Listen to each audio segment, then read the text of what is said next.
when the biggest day of your life and Game 7 of the World Series fall on the same day. Forget the bride and groom. They're all watching the game on their cell phones. Did this throw you kind of a curveball? Then, hang on tight. The roller coaster passenger clinging for dear life. She let out this blood-curdling scream and said, my seatbelt came undone. They wouldn't let go. My wife was holding onto her legs. She had a death grip on her. And travel chaos. This is insane. Could the shutdown crippling travel across America carry over into the busy Thanksgiving getaway? What you need to know before making Thanksgiving travel plans. Then, how secure is your storage unit? Masked bandits looking for loot.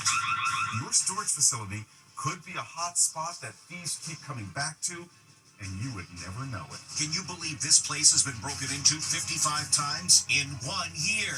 It's been a huge impact financially. Plus, Mom painted her face green. One big problem. It's not coming off. And supermodel Cindy Crawford and her look-alike daughter, Kaya. They look like sisters. Now, Inside Edition with Eva Pilgrim.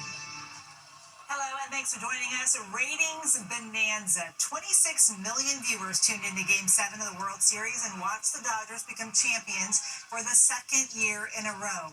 But brides getting married over the weekend faced quite the dilemma, getting their grooms and guests to focus on the big day instead of the big game. Here's Megan Alexander. Imagine it's your wedding day, but it's also Game 7 of the World Series. Yep, forget about the wedding. All these guests are glued to their cell phones watching the big game. It's also happening at this wedding. Check out the gorgeous table settings that took so much care to create. Cell phone after cell phone, all playing the World Series championship game. Here, the bride is the one who's glued to the game. When the Dodgers win, everyone lets out a big cheer. And this bride posts the best day of his life for multiple reasons. The adorable couple celebrate their vows and the Dodgers. I spoke to the newlyweds, Joshua Zoni and Iona. Did this throw you kind of a curveball that the Dodgers are going to play during your wedding? Watch. Game 7 is going to be on our wedding, and they're going to win, and everyone's going to be distracted, but then everyone's going to be happy. The game plus his wedding was perfect for Joshua, a lifelong Dodgers fan. Lots of excitement. All the boys came over and picked Josh up, and we're throwing him around. It was really fun. So, what's the proper etiquette when a wedding falls on one of the biggest sports days of the year? You have to embrace it because etiquette is not about being rigid. Etiquette is about being inclusive. Just think of those memories that are going to come from that, especially if your team wins. Fans and the Dodgers still celebrating today with a parade throughout downtown Los Angeles. And congratulations to the Dodgers on their 2 consecutive World Series wins. It's called the Worlds of Fun Amusement Park, but on this day, it was anything but. A couple was on a roller coaster when they heard blood-curdling screams. It was coming from the girl sitting behind them after they say her seatbelt came undone. As Stephen Fabian reports, they ended up clinging on to her until the ride came to a stop. You can see the fear etched on their faces. A real-life nightmare is unfolding on this roller coaster. She let out this blood-curdling scream and said, my seatbelt came undone. There's fear that the girl in pink is in danger of being swept right out of the ride, and those 2 adults are hanging on to her for dear life. I had kind of looped my arm underneath the extremely loose lap bar. My wife was holding her onto her legs. She had a death grip on her friend in just sheer panic mode. Chris Evans says the drama happened on a ride called the Mamba at Worlds of Fun in Kansas City, Missouri. Were you communicating with the young girl while this was all going on? At one point, I was able to get her, to kind of make eye contact with me. And I just said to her, look, I've got you. We've all got you. We're going to get through the entire ride. Don't worry. I'm not going to let you go. The terrifying ordeal lasted around 2 minutes until the ride came to an end. She was in just sheer panic, even after getting off the ride. Following the incident, a state safety inspection was conducted and reportedly found multiple lap belts on the Mamba were not working properly. The park says no issues were found, but 18 lap belts were replaced out of an abundance of caution. A spokesman for the amusement park says the ride is equipped with a multi-layered restraint system, and it has operated safely since the initial concern was raised. The scary ride took place October 11th, but the image is only coming to light now. Matthew Miller is a ride safety expert. The Mamba coaster, it's a hyper coaster. It's over 200 feet tall. It's traveling over 70 miles an hour. This is a very, very fast coaster. By the way, Chris Evans is also the name of the actor who plays Captain America in the Marvel movies. Are you the real Captain America or what? No. I just did what I hoped that anybody else would do. Chris says he and his wife are so traumatized by what happened, they won't be going back to the amusement park with their 4 kids anytime soon. Millions of Americans are already thinking of booking their Thanksgiving travel plans, but there's lots of anxiety out there. People panicking, worried there will be crazy lines at airports if the government shutdown is still going on. Jim Murray is at LAX with the latest. Chaos at the nation's airports as thousands of passengers wait for hours to go through security checks. Flights are being delayed across America. What? At Houston's George Bush Airport over the weekend, thousands waited. This is insane. And waited. Over here, the line snakes like 5 or 6 more times. Absolutely insane. The longest government shutdown in history means that TSA agents and air traffic controllers are not getting paid. Up to 80% of them are taking other jobs to make ends meet.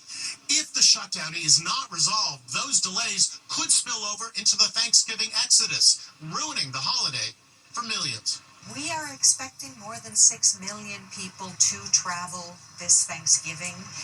Nobody knows how they will be affected because we have never had a government shutdown at the holidays before. It's a perfect storm and it could be disastrous. Secretary of Transportation Sean Duffy is warning that air traffic controllers will be told this week they will miss another paycheck, leading more of them to stay home. A lot of them can navigate missing one paycheck. None of them can manage missing 2 paychecks. There's already been a brush with disaster. A Delta flight with 300 passengers was 125 feet from landing in Boston, just as a commuter plane was taking off from an intersecting runway. Their paths crossed. You go around and turn 7 degrees. What the heck? That was close. Yeah, man. Not cool. This is insane. Most major airlines are supporting their workers by providing free meals at airports across the country. Meanwhile, a blowout Halloween party at Mar-a-Lago. The president hosted a Great Gatsby-themed get-together on the patio, but his critics are saying the timing was off. We're seeing new video today from the president's Halloween party at Mar-a-Lago. The theme was The Great Gatsby, inspired by the classic story about the Roaring '20s. President Trump's guests were entertained by showgirls with ostrich plumes, and out by the pool there was a bikini-clad girl in a giant martini glass. Another dancer welcomed guests under a sign, "A little party never killed nobody," the title of a song from the 2013 movie. Now the president is under fire for throwing the lavish party just as food stamps run out for the poorest Americans due to the government shutdown. Many people are turning to food banks like this one in Texas. Just look at that line of cars and the long wait in the parking lot. The White House says about 50% of the food assistance funds, known as SNAP, will be restored. It's really just beyond disgusting. It was not a good idea. It's almost like, Marie Antoinette and let them eat cake. Treasury Secretary Scott Bessent was asked about the Great Gatsby party on CNN. I've heard Republicans even express concern about the general optics here of parties and lavish ballrooms and such, while a lot of Americans are hurting. What's your response? My response is that the Democrats should reopen the government. The president's controversial White House ballroom project got the full SNL treatment. This week, we're taking on our biggest challenge yet, building the new White House ballroom. Host Miles Teller played HGTV's popular Property Brothers, Jonathan and Drew Scott, brought in to oversee the project. We showed Donald our plan for a ballroom that would match the current proportions, but he kept clicking enlarge. I think it's now open fencing into the street. They can drive around it. The witches from Wicked were among the most popular Halloween costumes for little girls this year, but one mom had a bit of a panic attack when she realized the green face paint she used to turn her daughter into Elphaba wasn't coming off. This adorable little girl is dressed up as Elphaba from Wicked for Halloween, green face and all. But when Halloween was over, panic ensued. I wash my hands with warm water and soap, and it's not coming off. So I'm going to try my cleansing balm and my cleansing oil. It's not coming off. Uh-oh. I just did her whole face cream. It's not coming off. We're supposed to go to an event tomorrow. It's not coming off. It took Mom a whole day to get the paint off, thanks to a washcloth and washing her daughter's face 6 times with soap and oil cleanser. She is green no more. As Kermit the Frog would say, it's not easy being green. And it was 50 years ago today that viewers turned on their TVs and heard Good Morning America for the first time. Allison Hall went behind the scenes for the show's impressive milestone. The legends of Good Morning America are celebrating the show's golden anniversary. 50 years of GMA. The very first anchor was David Hartman. Good morning. I'm David Hartman. Today is Monday, November the 3rd. He's now 90. I started from day one. Start studying morning, noon, and night. His co-anchor, Nancy Dussault. Good morning. She's 89. David and I were the first successful morning show for ABC, and we managed to get it going, and that feels real good. That feels real good. And I mean, look at the legacy that you left. Look at what it's become. I know, isn't it stunning? It's pretty amazing. Joan London was named co-anchor in 1980 and introduced her daughter to the world. This is my daughter, Jamie. Good morning, America. Charlie Gibson joined the show in 1987. Diane Sawyer stepped in as co-anchor in 1999. 3 years later, she welcomed Robin Roberts to the team.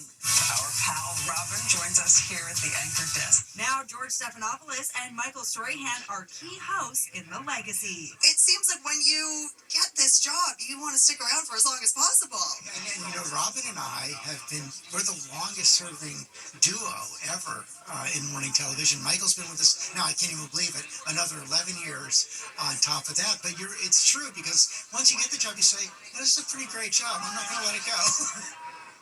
GMA has won an Emmy for Outstanding Morning Program 6 times. And Sydney Sweeney revving things up. She popped up at the NASCAR Championship over the weekend, kicking things off in a racing jacket, short shorts, and, of course, a classic checkered flag. Look who's got engines revving at the NASCAR Championship. It's Sydney Sweeney. Hollywood's It Girl was all decked out in a white racing jacket and red knee-high boots as she held the checkered flag. So to our future champion, remember that this is what this flag stands for. You're not just another driver, you're a NASCAR champion. She sure gets pulses racing. And talk about seeing double. It's a stunning Cindy Crawford and daughter Kaya Gerber looking more like sisters at a gala in Los Angeles. Mom and look-alike daughter looking great. Like mother, like daughter. We'll be back with much more Inside Edition after this. Next, how secure is your storage unit? Masked bandits looking for loot. Your storage facility could be a hot spot that thieves keep coming back to, and you would never know it. Can you believe this place has been broken into 55 times in 1 year? It's been a huge impact financially. And what a Halloween haul. What do you do with all that leftover candy? Don't panic. Just watch and see what we're going to do with it. Inside Edition with Eva Pilgrim. We'll be right back. How secure is your storage unit? 1 in 3 Americans keep their stuff in locked storage facilities across the country, and they're booming in popularity. You'd think they'd be safe and secure, but maybe not. Les Trent has our investigation. This masked bandit is rifling through a Portland storage unit looking for loot, when suddenly he trips an alarm and then discovers he's being recorded. He frantically grabs a bag full of expensive tools and makes his getaway. Owner Charles Lewis says he watched the theft play out on his phone in real time. There was a masked guy in a ball cap going through stuff in our storage unit. It dawned on me, we're getting robbed. He quickly called the cops, but the thief was long gone when police arrived. He says the robber made off with $40,000 worth of equipment. We put a new lock on the storage unit and then thought that was it. But get this, the very next morning, I wake up like 7:30 in the morning, alert, more motion in our storage unit, and the criminals had come back. That's right, the nervy thieves returned. This time, it was his partner. The total take, $75,000. Experts say what many of us don't realize is that most storage facilities are not legally responsible in the event of a break-in. That leaves you on the hook if your belongings are ever stolen. They're also not required to report every break-in to the police, which means that your storage facility could be a hot spot that thieves keep coming back to, and you would never know it. Abby Heitner is a travel nurse and had stored all her belongings in this storage facility outside Denver. All her furniture, all her clothes. She says she didn't know the facility had 55 break-ins last year. It's been a huge impact financially, and it overall has truly impacted my life. In the course of a week, her unit was hit 3 separate times, a total loss of $80,000. This was all they left behind. Her mattress. Oh, and a bunch of coat hangers. Pretty much everything that you can imagine that you accumulate in a lifetime. To keep your storage unit safe, experts say you should look for a facility with a gated entrance that requires a special code to enter, use a heavy-duty lock, and install your own cameras. We'll be back with more Inside Edition after this. Still to come, what a Halloween haul. What do you do with all that leftover candy? Don't panic. Just watch and see what we're going to do with it.